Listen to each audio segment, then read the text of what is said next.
Hi everyone, happy Saturday. This is Brindle, and instead of doing a guided breath work practice or meditation today, I thought instead I'd like to share a book that isn't like a guide to mindfulness by any means. It's a beautiful story that I found.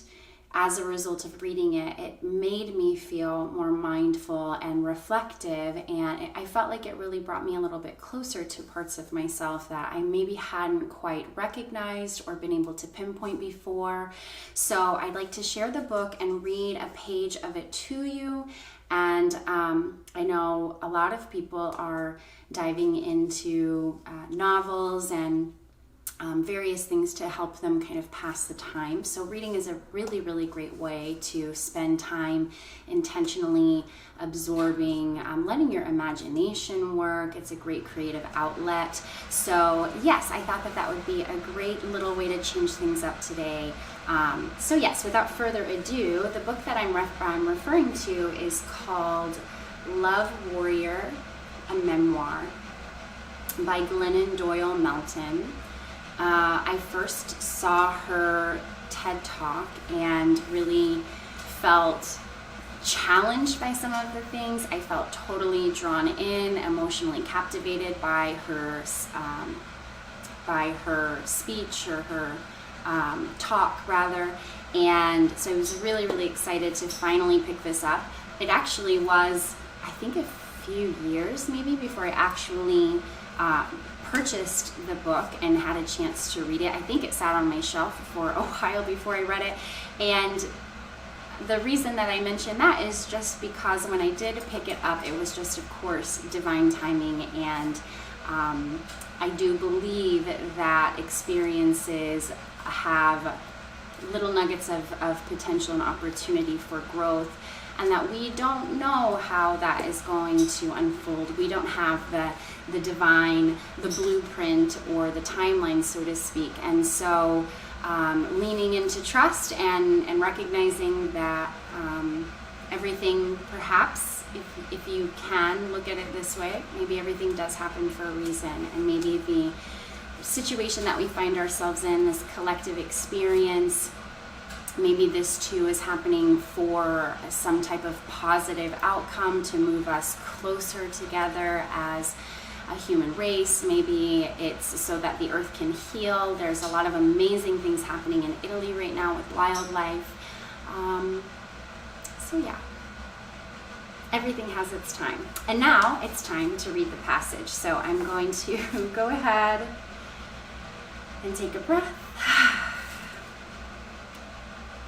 I tell them that I'm finally proud of who I am. I understand now that I'm not a mess, but a deeply feeling person in a messy world. I explain that now when someone asks me why I cry so often, I say, for the same reason I laugh so often, because I'm paying attention. I tell them that we can choose to be perfect and admired, or to be real and loved. We must decide. If we choose to be perfect and admired, we must send out our representatives to live our lives. If we choose to be real and loved, we must send out our true, tender selves. That's the only way, because to be loved, we have to be known.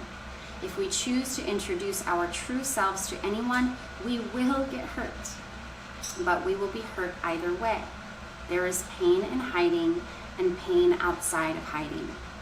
The pain outside is better because nothing hurts as bad as not being known. The irony is that our true selves are tougher than our representatives are. My tender self was never weak at all. She was made to survive the pain of love. My tenderness is my strength. Turns out that I never needed to hide.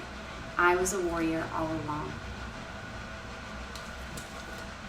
To listen to or read the way that Glennon talks about a representative that we can project forward, and that really resonated with me, and it kind of helped me unlock a piece of my healing journey that I had not yet been able to necessarily recognize the full breadth of.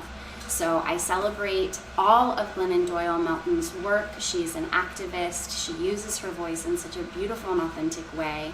And if you're looking for something right now to really sink your teeth into, she's just also a really great writer. So this is a great one to, again, even now reading that passage, I find myself having like a moment of like, I need to really sit with that. So yeah, it's so great to connect.